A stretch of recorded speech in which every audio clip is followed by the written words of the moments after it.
Eu já trabalho um tempo aqui no Farol, vendo os doces aqui, e eu tava perdendo muita venda, que passava muita gente aqui, queria comprar de mim, mas as pessoas não andam com dinheiro. Depois que eu comprei a maquininha, minha venda aumentou, comecei a prosperar. Aceito crédito, débito, parcela. Sem juro, ainda ganhei um beijo meu no rosto. Foi fantástico, um desse. Essa aqui você comprou, não paga aluguel, é tua. Ela é baratinha, meu. Não tem dinheiro, não tem problema. Você passa o cartão, ela já cai nessa conta, você pega na hora, você já saca e já pode gastar.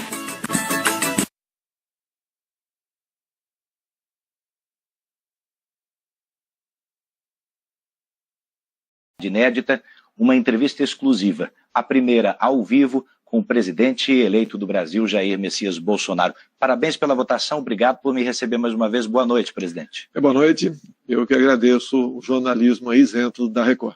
Obrigado, Eduardo. Presidente, o senhor foi responsável pela primeira derrota em 20 anos do Partido dos Trabalhadores numa eleição presidencial. Mais cedo, o candidato derrotado Fernando Haddad divulgou nas redes sociais uma mensagem de boa sorte ao senhor. Minha pergunta é simples. Qual vai ser a sua relação com o contraditório, com a oposição, com quem pensa diferente do senhor? A oposição sempre é bem-vinda. Até nos ajuda a evitar que algo de mal venha acontecer numa decisão possivelmente errada da tua parte. Logicamente, nós sabemos o que é oposição pela oposição. Isso, apesar de a gente esperar que não venha ocorrer, mas nós sempre nos preocupamos com isso. A oposição é bem-vinda, a liberdade de expressão é sagrada e vamos fazer um Brasil diferente agindo dessa maneira. Nessa esteira, é claro que a sua votação foi expressiva, 58 milhões de votos, mas se a gente fizer uma conta rápida e perceber os 45 milhões que foram para o seu adversário e mais aquelas pessoas que foram à urna, mas não escolheram o senhor como opção, brancos, nulos, as próprias abstenções, o senhor tem um recado importante do eleitor também, numa certa descrença na política tradicional. Como é que o senhor pretende conquistar essas pessoas? Bem, nós vamos governar, na verdade, para 208 milhões de pessoas, não apenas quem votou em mim. O Brasil está mergulhado na mais profunda crise ética, moral e econômica. E não vai ser uma pessoa ou um partido que vai tirar o país dessa situação. Precisamos do apoio de todos.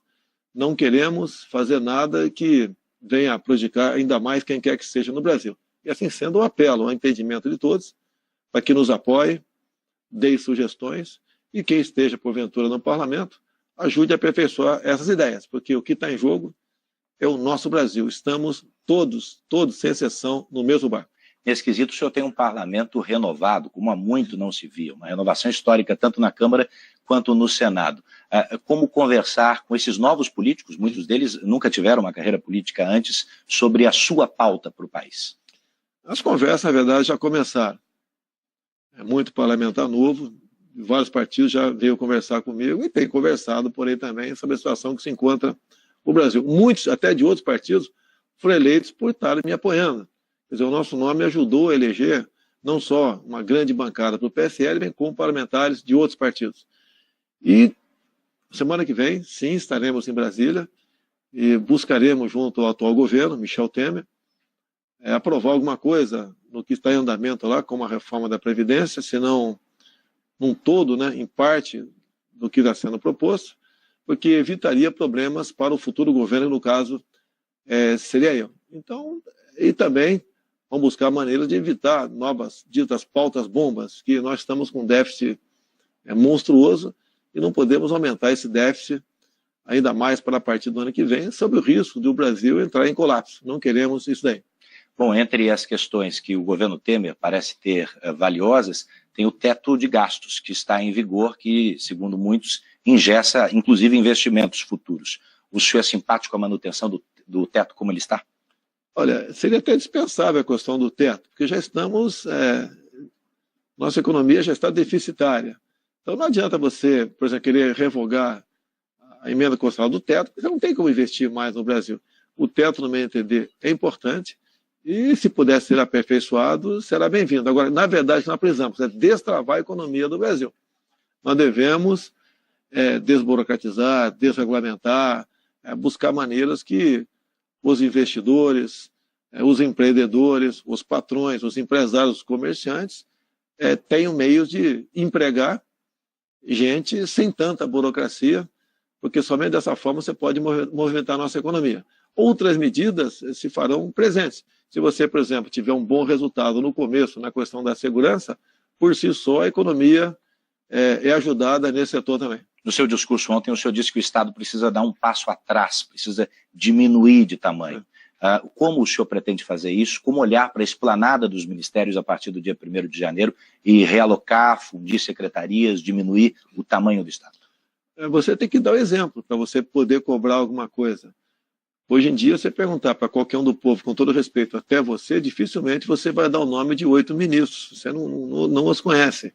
E nós queremos, ao diminuir esse tamanho do Estado, evitar o toma lá da cá, porque há uma pressão muito forte do parlamento para só apoiar o governo agindo dessa maneira. Nós sabemos onde isso vai acabar. Acaba na ineficiência do Estado e na corrupção. E nós não queremos isso daí. Temos conversado com parlamentares, grande parte dos parlamentares são pessoas honestas e não querem continuar agindo dessa maneira via líderes partidários, que muitas vezes agem, na verdade, como líderes sindicais. É essa velha forma de fazer política que eu preguei ao longo de todo o meu trabalho de campanha e queremos implementar agora. Se for possível conversar com líderes, sim. Caso contrário, aquilo que já vimos conversado no passado, conversar e pedir apoio individualmente por parte dos parlamentares. O senhor poderia confirmar aqui que essa vontade sua será também o primeiro ato como presidente, diminuir o número de cargos, corte no número de cargos? Nós vamos diminuir o número de cargos de comissão. Você necessita do comissionado, ele é muito importante. Eu, ao longo de 28 anos de deputado, sempre trabalhei com comissionados em Brasília. Você bem escolhendo, realmente você tem sucesso lá na frente. Então, diminuir o número de ministérios, diminuindo cargos em comissão, a questão do cartão corporativo tem que existir. Mas o que eu falei para o pessoal? Vamos ver a despesa que eles tiveram ao longo dos últimos anos, vamos botar um percentual, 60%, 50% do gasto, você precisa disso aí, mas não vai ser um cartão corporativo completamente aberto e secreto, isso tem que deixar de existir. Vai ter limite para esse gasto. Tem que ter limite até para você dar exemplo. A questão de aeronaves da Força Aérea Brasileira é a mesma coisa, se for possível. Às vezes você é obrigado, você não tem uma rota para um local que você tem que cumprir uma missão, quer seja o ministro, o próprio presidente da República. Mas sempre que nós pudermos viajar de avião de carreira, é a orientação que eu estou dando. Vamos também levar em conta as viagens anteriores e botar um percentual dessas viagens para que a gente possa, então, governar pelo exemplo. O senhor vai chamar esse controle de gastos mais para perto do presidente, que hoje ele fica um pouco distribuído, porque quem votou no senhor, eu entendi também, quer que o senhor seja intransigente com qualquer tipo de desvio ético e de gestão. Como compor isso? Como deixar essa cartilha clara e mais próxima do senhor? Olha, os nomes que nós já escolhemos, bem como aqueles que estão em vista, são pessoas extremamente responsáveis. Não precisa um presidente ficar em cima, por exemplo, do Paulo Guedes, ou do Onyx Lorenzoni, ou do general Heleno. Eles são responsáveis, são pessoas maduras, que têm uma história muito bonita de vida profissional, moral e ética. Você não precisa disso aí. Então, acho que apenas a decisão governamental nesse sentido, eles a cumprirão e também, assim como o presidente, vão fazer o seu trabalho pelo exemplo. O senhor citou alguns dos já confirmados. Tem alguém para avançar aqui, aproveitando que a gente está ouvindo? Está quase confirmado aí o coronel da Aeronáutica, o Marcos Pontes, que seria o ministro da Ciência e Tecnologia. O que falta para confirmar? Mas é um pequeno detalhe, porque o que acontece? É duro você confirmar o nome, né, e depois na frente mudar. Pelo que tudo indica, o Marcos Pontes será confirmado brevemente, seria então nossa quarta pessoa confirmada no Ministério. O senhor diria que estão desautorizadas outras nomeações ou outros nomes que têm surgido ao longo dos dias que não venham da sua boca? Eu tenho visto os jornais, né? E realmente tem aparecido um nome aí que eu nunca vi na vida. Tá? Nunca conversou comigo. Como alguns conversaram comigo e, de repente, quando saiu da minha casa, se lançavam. Esses já podem se considerar fora do governo, até porque, se tivesse ouvido mesmo qualquer conversa nesse sentido, seria reservado e não poderia estar falando de fora para quem quer que seja. O senhor pretende mesmo indicar o juiz Sérgio Moro como ministro do Supremo? Bem, agora, como acabou o período eleitoral, se tivesse falado isso lá atrás, soaria oportunismo da minha parte, né? Eu pretendo, sim, não só para o Supremo, quem sabe até para o Ministério da Justiça. Pretendo conversar com ele, saber se há interesse dele nesse sentido também.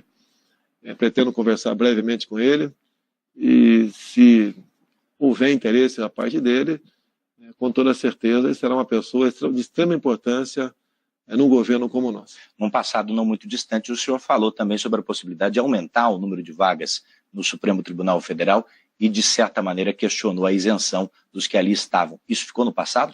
Ficou no passado, você tem que ver o contexto, o momento.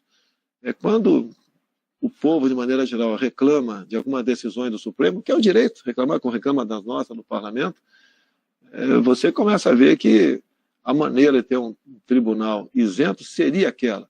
Ficou no passado, realmente, eu estava embarcando num rumo, no meu entender, equivocado. Há poucos dias não, agora domingo, conversei ali com o Dias Toffoli, chegando a Brasília, conversarei com o presidente do Supremo, e eu tenho certeza que teremos uma convivência extremamente harmônica. E disse mais para ele, que não é o executivo que vai fazer, não. Vamos fazer juntamente com o judiciário. Todos nós somos responsáveis pelo futuro da nossa nação. Alguns analistas têm entendido que o Supremo terá uma participação, uma importância, de fato, nos próximos anos na garantia dos direitos das minorias. O senhor que no passado chegou a falar que as minorias deviam se curvar às maiorias, vai governar também para as minorias? Eu queria saber que me definisse o que é minoria. Quais direitos de tal minoria? Nós somos iguais, não tem diferença minha para você. Não interessa essa cor da pele, opção sexual, região que você nasceu, gênero, somos iguais, como está no próprio artigo 5º na Constituição. Nós não podemos pegar certas minorias, tá certo? E achar que tem superpoderes que são diferentes dos demais. Eu acho que nós conseguimos a igualdade para todo mundo, todos se sentirão satisfeitos. O senhor recebeu uma bateria de telefonemas desde ontem, acho que eram 7h17 da noite, quando o senhor foi confirmado de fato eleito. Acho que a primeira ligação foi do presidente da Colômbia. Sim. Como é que foram essas conversas? Todas as conversas foram protocolares. Recebi também do Uruguai, da Argentina, do Chile, de Israel, da Espanha, do Trump também. Foram conversas todas protocolares. Obviamente, eu estou muito feliz porque, apesar de protocolares, houve uma certa demonstração que nós podemos caminhar juntos com esses países para o bem dos nossos povos. Paulo Guedes, seu principal assessor econômico, futuro ministro, disse ontem que Mercosul não é prioridade. O senhor concorda com ele? Qual é o seu aceno para os nossos irmãos de fronteira? Paulo Guedes foi até além, né? Está vendo como tem algo em comum com o presidente? Porque ele se soltou. E eu vejo que ele é uma pessoa que tem no peito essa vontade de fazer pelo Brasil, não ficar no politicamente correto. O Mercosul tem sua importância, sim, mas está super valorizado, no meu entender. Foi muito bem gestado lá atrás, depois, no governo do PT, a questão ideológica passou a falar mais alto. Então, o Paulo Guedes foi muito bem nesse sentido, ninguém quer implodir o Mercosul, mas nós queremos dar a devida estatura para ele. Até, sem citar país aqui, para não criarmos problemas, já que eu sou o presidente eleito, né, teve país que burlava a questão de fazer comércio, outros, né, sem respeitar as cláusulas do Mercosul. E o Brasil, como o PT estava governando, dava essa liberdade total. Então, o que nós queremos, a ideia do Paulo Guedes, é minha também, nos livrarmos de algumas amarras do Mercosul. Você pode ver, até pela cláusula democrática, nunca a Venezuela poderia ter entrado no Mercosul. E agora, mesmo dentro, vamos supor que nada de errado tivesse acontecido no passado, pelas cláusulas democráticas, a Venezuela não deveria mais participar do Mercosul também. Venezuela fez parte da pauta da conversa com o presidente da Colômbia, por exemplo? Alguma coisa no sentido de...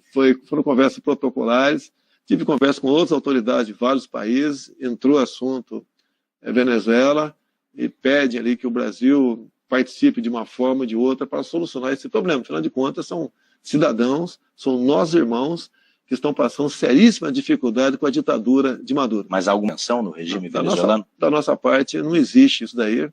O Brasil sempre vai buscar a via pacífica para resolver esses problemas. Se nós tivéssemos feito a lição de casa, lá no governo do PT lá atrás, mas sabíamos que o PT não faria essa lição de casa, eu acho que a questão Venezuela poderia ter sido resolvida.